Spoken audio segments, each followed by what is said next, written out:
Imaginez-vous au pied d'une montagne, la paroi rocheuse s'élevant abruptement vers le ciel. Le frisson de l'anticipation se mêle à une pointe de peur alors que vous commencez votre ascension, vos mains agrippant la roche rugueuse et froide. Vos sens sont en éveil à chaque pas, à chaque respiration. Le frisson, la liberté, c'est enivrant. Mais que se passe-t-il lorsque cette fine ligne entre l'aventure et la catastrophe se brise ? Aujourd'hui, nous découvrons les histoires d'alpinistes face au défi ultime. Qu'il s'agisse d'une ascension de routine qui tourne mal, d'une célébration qui vire au drame ou d'une légende faisant sa dernière chute. Ces histoires nous rappellent la fine frontière qui sépare le triomphe de la tragédie. La prudence du spectateur est de mise. Par un matin ensoleillé d'août 2014, Brad Parker est parti escalader la cathédrale de Yosemite avec sa petite amie Jani Dyle. L'air était frais, le ciel était dégagé et l'imposant rocher se dressait devant eux, invitant à l'aventure. Après une ascension difficile avec cordes et matériel, Brad a atteint le sommet et a demandé Jani en mariage, qui a accepté. Ils étaient fous de joie, entourés de vues à couper le souffle lors de ce que Brad a appelé « le plus beau jour de ma vie ». Mais ils ne savaient pas encore que ce serait tragiquement le dernier. Le cœur encore rempli de joie après les fiançailles, Brad décida de tenter une autre ascension cet après-midi-là, la crête de Matt. La crête de Matt est une longue arête étroite qui ressemble à la colonne vertébrale d'un géant s'étirant à travers le ciel. Elle s'élève haut au-dessus du sol, avec des pentes abruptes de chaque côté pouvant donner le vertige. Le sentier lui-même est un mélange de granit rugueux qui offre une bonne adhérence et de zones lisses et glissantes qu'il est difficile de franchir. C'est un itinéraire populaire auprès des grimpeurs car il offre des vues incroyables sur les vastes espaces sauvages de Yosemite alors qu'il serpente dans le ciel. Les grimpeurs l'adorent pour ses vues à couper le souffle et Brad ne faisait pas exception. Il avait déjà traversé cette arête plusieurs fois, profitant à chaque fois de l'adrénaline et du paysage époustouflant. Comme d'habitude, Brad a abordé l'arête de granit avec assurance. Contrairement à l'ascension réalisée avec sa fiancée, Brad n'avait ni corde ni équipement, pratiquant ainsi le solo intégral. Il avançait d'un pas régulier, chaque geste était délibéré et assuré. Ses mains trouvèrent des crevasses pour s'agripper, et ses pieds prenaient appui sur des prises solides, son corps se penchant contre la roche comme s'il l'enlaçait. Brad naviguait à travers les différentes textures de l'arête, s'agrippant ici aux parties rugueuses qui offraient une bonne prise, puis s'équilibrant prudemment sur les sections plus lisses et plus difficiles. Ses mouvements étaient fluides, presque comme une danse chorégraphiée entre lui et la montagne. De temps en temps, il s'arrêtait pour scruter l'itinéraire devant lui et planifier ses prochains mouvements, toujours conscient du vide vertigineux à un faux pas de là. C'était son élément, là où il s'épanouissait, progressant vers le haut avec une concentration calme qui montrait clairement qu'il était un grimpeur expérimenté, parfaitement à l'aise en altitude. Les autres grimpeurs observaient ce Brad de loin, admirant son habileté alors qu'il parcourait l'itinéraire familier. À mesure que les ombres de l'après-midi s'allongeaient, un événement inattendu se produisit.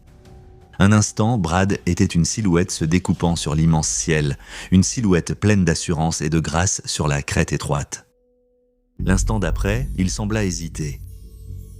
Nul ne sait ce qui s'est passé après. Peut-être que son pied a cherché une prise qui n'était pas là, ou peut-être que la roche l'a trahi en cédant sous son poids. En un instant, l'équilibre a été perdu. Brad a brièvement gesticulé des bras pour retrouver l'équilibre, mais l'élan était contre lui. Il y eut une seconde à couper le souffle où il sembla qu'il allait se rattraper, preuve de son expérience et de ses réflexes rapides. Mais la gravité a ensuite pris le dessus, l'entraînant loin de la crête. Il tomba rapidement, disparaissant aux yeux des spectateurs stupéfaits. Un silence terrible régnait sur la crête où, quelques secondes auparavant, on entendait encore les bruits feutrés des mouvements prudents de Brad. Il n'y avait plus que le murmure du vent pendant que les autres alpinistes prenaient en conscience de ce qui venait de se passer. La prise de conscience fut brutale. La crête était vide là où Brad grimpait. La tragédie du moment était brutale et immédiate. Laissant ceux qui en ont été témoins sous le choc et dans l'incrédulité, le grimpeur, surfeur, cycliste, professeur de yoga et globe-trotteur de 36 ans Brad avait fait une chute mortelle de 90 mètres, quelques heures après avoir dit au revoir à sa nouvelle fiancée. Laissant famille et amis se demander ce qui avait mal tourné. Les équipes de recherche et de sauvetage se sont précipitées sur les lieux aussi vite qu'elles le pouvaient, mais le terrain rocheux a rendu leur tâche très difficile. Lorsqu'ils sont arrivés, il était déjà trop tard. Brad avait déjà perdu la vie. En raison de l'heure tardive et du terrain accidenté, ils ont dû attendre le lendemain matin pour ramener son corps avec un hélicoptère. Que s'était-il passé ? Brad, comme l'appelaient ses amis, était un alpiniste expérimenté, plein de vie, et semblait toujours avoir le contrôle. Et en réalité, il l'était très probablement. Personne n'aurait pu anticiper qu'un grimpeur aussi compétent et prudent que Brad connaîtrait un destin aussi soudain et tragique. Mais c'est là le danger de l'escalade et surtout du solo intégral. Il suffit de faire une seule erreur. C'est un sport qui combine le frisson de la hauteur avec le défi de l'endurance physique. L'escalade consiste essentiellement à grimper, descendre ou traverser des formations rocheuses naturelles ou des murs d'escalade artificiels. Cela demande d'utiliser mains et pieds pour avancer sur la roche, souvent assurée par cordes, harnais et autres équipements de sécurité. Le solo intégral est un type particulier d'escalade où le grimpeur n'utilise ni cordes ni équipement de sécurité. Cela le rend très dangereux, car si le grimpeur tombe, rien ne peut le retenir. Des grimpeurs tels qu'Alex Honnold ont accompli d'impressionnantes ascensions en solo intégral dans le monde entier. L'escalade exige non seulement de la force physique et de l'agilité, mais aussi une grande résistance mentale et une technique précise. Les grimpeurs doivent trouver ou créer leur propre chemin sur la paroi rocheuse, décider où placer leurs mains et leurs pieds et déterminer la meilleure façon d'utiliser leur poids corporel pour progresser. Ils dépendent d'un équipement spécialisé comme les mousquetons, boucles métalliques à ressort reliant le matériel d'escalade et les systèmes d'assurage qui gèrent la corde lors de l'ascension. Les risques liés à l'escalade sont importants. Le principal risque était la chute. Même avec une excellente préparation et toutes les précautions, une petite erreur ou un faux mouvement peut entraîner une chute. Des pierres instables, une météo changeante ou un instant d'inattention peuvent vite transformer une ascension en situation dangereuse. Le risque rare de défaillance de l'équipement existe, donc les grimpeurs doivent vérifier et entretenir régulièrement leur matériel pour garantir son bon fonctionnement. Et pour couronner le tout, l'effort physique de l'escalade peut entraîner de la fatigue, ce qui peut altérer le jugement ou les capacités physiques d'un grimpeur, augmentant ainsi le risque d'accident. Pour les grimpeurs solitaires comme Brad, ces risques sont accrus car ils grimpent seuls sans équipement. Ils n'ont personne pour les aider en cas de chute ou de décision. Cela complique encore la situation car ils doivent gérer seuls peur et stress. Ce qui rend l'histoire de Brad si glaçante, c'est la brutalité et la rapidité avec lesquelles la joie de ce jour heureux s'est changée en chagrin pour tous ceux qui le connaissaient. Mais Brad n'est pas le seul à avoir une fin aussi choquante. Le sport de l'escalade compte une effrayante série de décès, certains avec des cordes et d'autres sans. Le 2 juin 2018, les gardes du parc national de Yosemite ont reçu plusieurs appels urgents au 911 concernant un incident tragique en cours sur la redoutable paroi de granit d'El Capitan. C'était un appel de détresse lancé tôt ce matin-là pour deux grimpeurs bien connus et très expérimentés, Jason Wells, âgé de 46 ans de Boulder, Colorado, et Tim Klein, âgé de 42 ans de Palmdale, Californie. Jason et Tim, amis de longue date et partenaires d'escalade, s'étaient rencontrés à l'université à San Diego et avaient depuis réalisé ensemble de nombreuses ascensions parmi les plus difficiles au monde. Tous deux étaient des grimpeurs exceptionnellement doués, chacun avec des décennies d'expérience comprenant de nombreuses ascensions réussies d'El Capitan, l'une des parois de granit les plus redoutables au monde. Ce jour fatidique, ils ont choisi de gravir la Salatewal, une voie haute et bien connue de 35 longueurs sur la face de granit de 900 mètres d'El Capitan. En escalade, une longueur est une section de la voie située entre deux points de repos. À ces endroits, les grimpeurs peuvent faire une pause, se regrouper ou changer de leader. Chaque longueur est grimpée avec une corde d'une seule longueur, généralement d'environ 50 à 60 mètres. Les grimpeurs terminent une longueur, s'assurent au relais, puis grimpent la longueur suivante. Le Salatewal était alors réputé pour son immense étendue et le défi technique qu'il représente. Un grimpeur légendaire l'a même décrit comme « marcher sur une plaque de verre ». Mais s'il y en avait capable de gérer cette voie, c'était Jason et Tim. Ils avaient déjà gravi cette voie plusieurs fois, leurs mouvements parfaitement synchronisés par des années d'ascension ensemble. Il n'était pas rare que le duo escalade la formation de 3000 pieds, un mur qui prend plusieurs jours à la plupart des grimpeurs expérimentés, plusieurs fois ensemble le même week-end, ou parfois même 2 fois dans la même journée. Le 2 juin, Tim et Jason se sont réveillés tôt et sont allés au pont d'El Cap pour retrouver un autre ami, Kevin Prince. Tim et Jason grimpent habituellement ensemble, mais cette fois, ils avaient invité Kevin, un interne en médecine que Tim avait rencontré en 2009 alors qu'il travaillait avec l'équipe de recherche et de sauvetage de Yosemite. La matinée a débuté par les préparatifs habituels, vérification du matériel, discussion de l'itinéraire et anticipation partagée de l'ascension qu'ils appréciaient tous deux. Ils sont arrivés au pied d'El Cap juste après le lever du soleil. Ils ont choisi de grimper par la voie Free Blast comme ils l'avaient fait de nombreuses fois auparavant.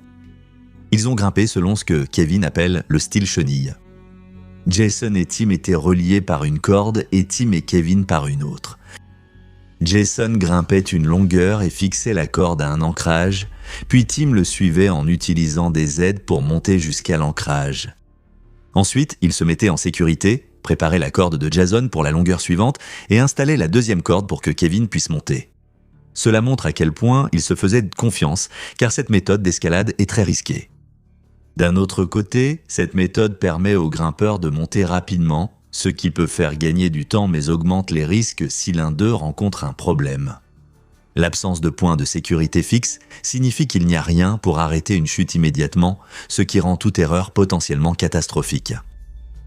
Tous trois gravissaient rapidement la paroi, aussi familière que leur trajet quotidien.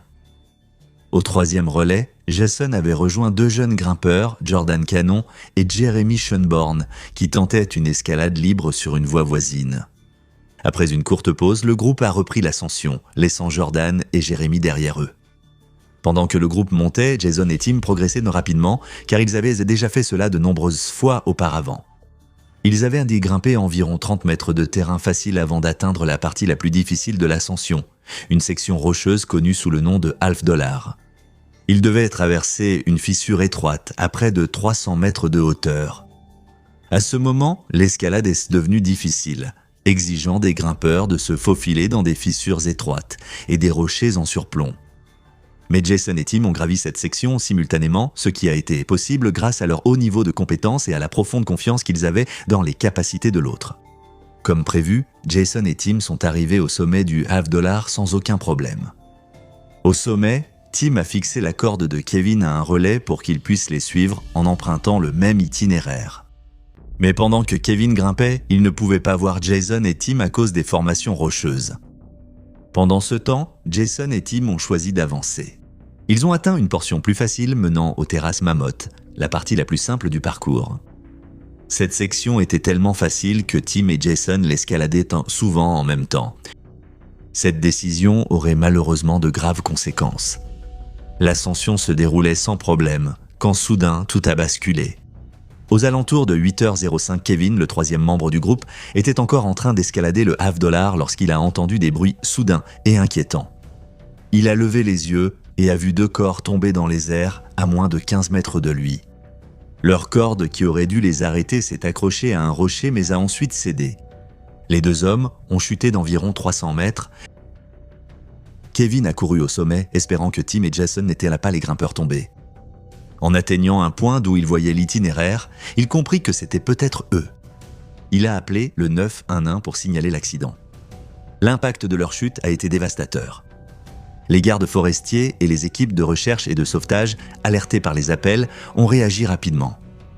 Ils ont atteint la base d'El Capitan où Jason et Tim avaient atterri, mais il est vite apparu qu'il n'y avait plus rien à faire. La force de l'impact après une chute d'une telle hauteur est fatale. Jason Wells et Tim Klein étaient des grimpeurs bien connus et respectés. Les premières enquêtes ont conclu que quelque chose a mal tourné lors de leur ascension. Peut-être s'agissait-il d'un faux pas, d'une prise manquée ou d'un équipement qui a cédé sous une contrainte inattendue. Les détails exacts restent flous. Un rapport d'accident plus détaillé des Rangers de Yosemite a ensuite suggéré que Tim et Jason n'avaient placé aucun équipement de protection dans la section où ils sont tombés. La nature facile de l'escalade sur ce terrain a peut-être poussé Tim et Jason à utiliser moins de protection. Mais malheureusement, une chute non protégée à une telle hauteur peut avoir des conséquences catastrophiques. Tim et Jason étaient de prudents. C'étaient des grimpeurs expérimentés et passionnés d'escalade. Mais peu importe l'expérience ou la prudence, chaque grimpeur est soumis aux mêmes lois de la gravité et de la nature. Plus inquiétant encore, leur accident marque le 25e accident mortel sur El Capitan. Oui, vous avez bien entendu, le 25e, contrairement à ce que l'on pourrait croire, l'escalade sportive est étonnamment risquée. Les statistiques montrent que plus de 100 accidents d'escalade se produisent chaque année rien qu'au parc national de Yosemite, dont environ 15 à 25 nécessitent des opérations de sauvetage importantes. Vous pourriez penser que c'est fou. Pourquoi alors les grimpeurs choisissent-ils délibérément de prendre ce risque ? Pour Brad Gobright, l'attrait de l'escalade venait de son mélange unique de défis physiques, de discipline mentale et du lien profond avec la nature. Brad était une légende dans la communauté de l'escalade. Il était un grimpeur américain renommé du solo intégral, qui pratiquait l'escalade non seulement comme un sport, mais comme un mode de vie. Né en Californie en 1988, la passion de Brad pour l'escalade a commencé dès son plus jeune âge. À 6 ans, il grimpait déjà à des hauteurs qui donneraient le vertige à la plupart des gens. Il a poursuivi l'escalade avec une ferveur qui l'a amené à quitter son community college, choisissant plutôt de consacrer toute sa vie à conquérir des sommets à travers l'Amérique du Nord. Pour financer ses expéditions d'escalade, Brad vivait dans sa Honda Civic et faisait divers petits boulots. Son mode de vie témoignait de son dévouement. Tout tournait autour de l'escalade. Ce qui distinguait Brad parmi ses pairs, c'était son talent exceptionnel en escalade en solo intégral. Comme nous l'avons mentionné plus tôt, l'escalade en solo intégral est un type d'escalade où le grimpeur monte sans utiliser de cordes, de harnais ou d'équipement de protection. Il n'y a que le grimpeur, ses chaussons d'escalade et la paroi rocheuse. Ce style d'escalade est considéré comme la forme la plus pure et la plus audacieuse de ce sport, car il n'y a aucun équipement de sécurité pour vous rattraper en cas de chute.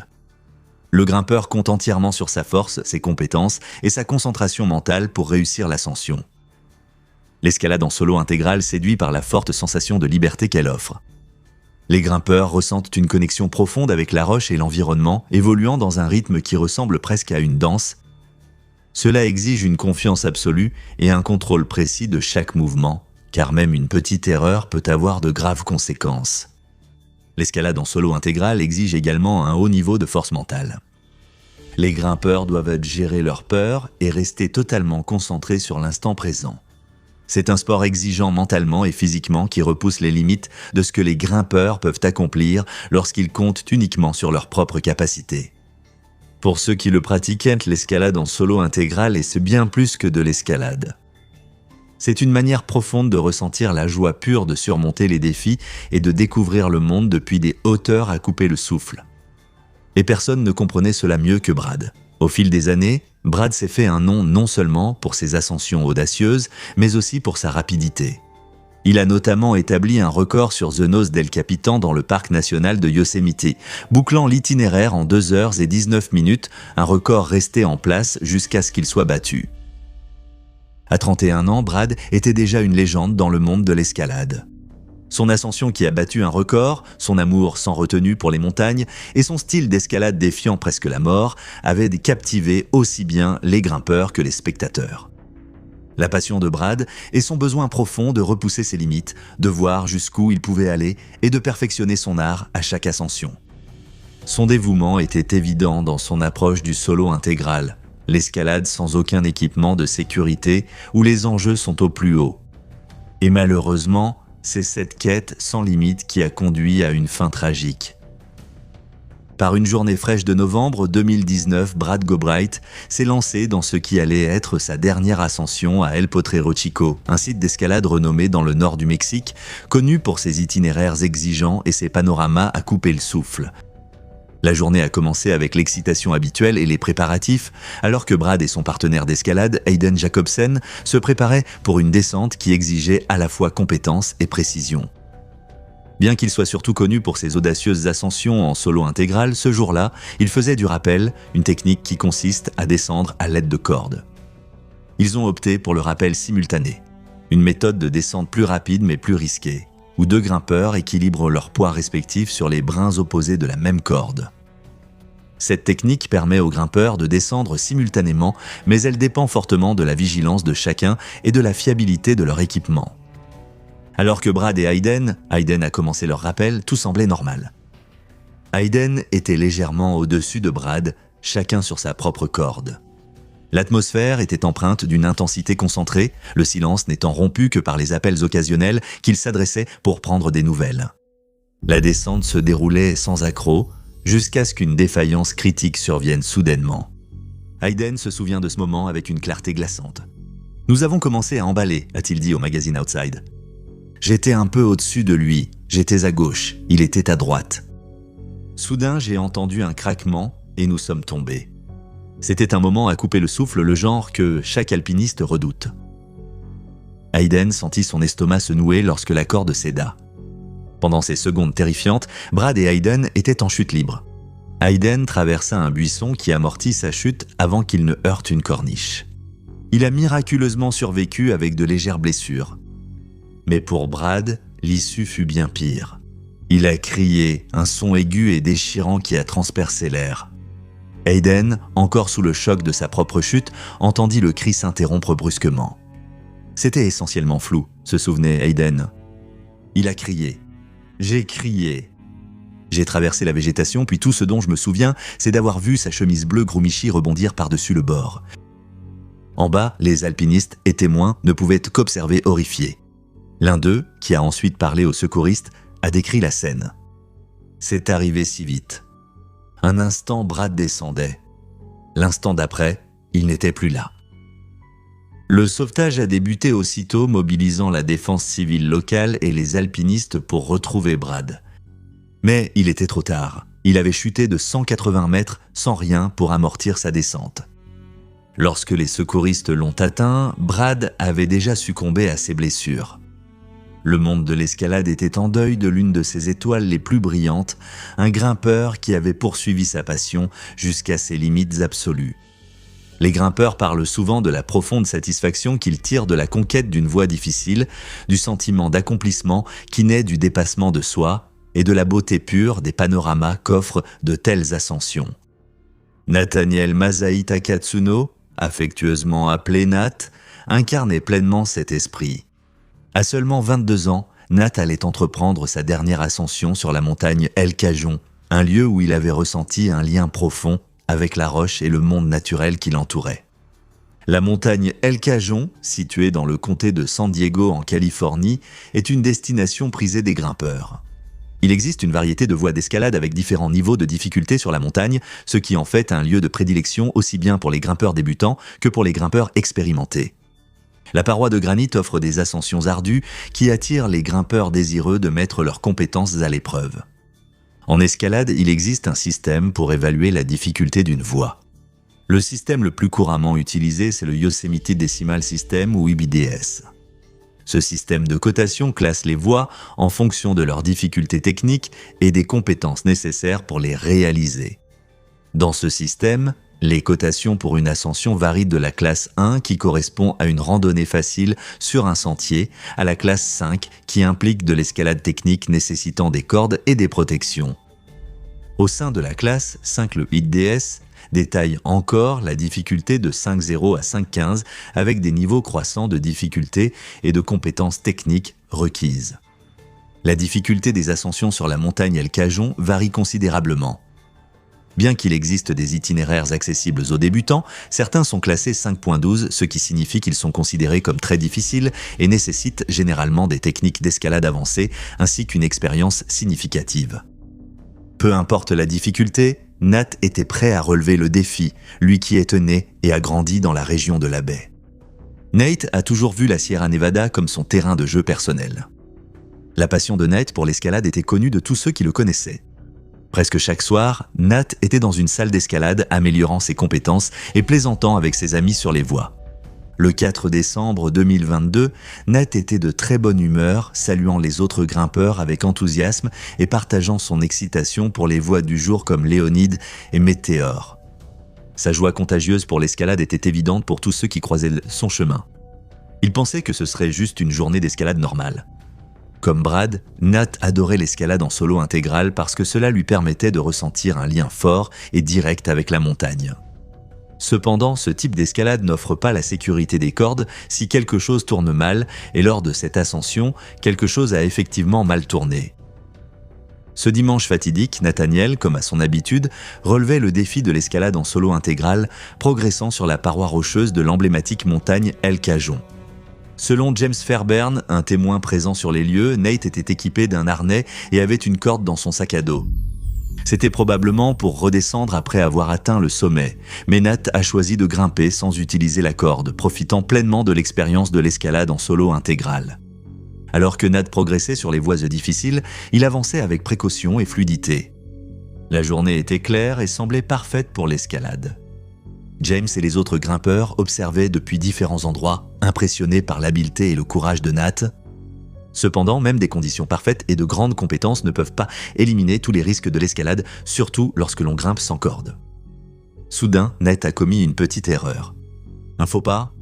C'était rapide et choquant. James, qui venait tout juste de terminer sa propre ascension et se préparait en bas, a été témoin du moment critique. Il a remarqué un changement soudain dans les mouvements de Nat. Un faux pas ou un glissement. Presque imperceptible mais catastrophique. En un clin d'œil, Nate a perdu sa prise et est tombé de plus de 60 mètres de la paroi rocheuse jusqu'au sol. Il n'a pas pu se rattraper car il n'utilisait pas sa corde. En un instant, la journée est passée d'une séance d'escalade ordinaire à une urgence absolue. James et d'autres grimpeurs ont accouru pour aider Nat dès qu'il a touché le sol.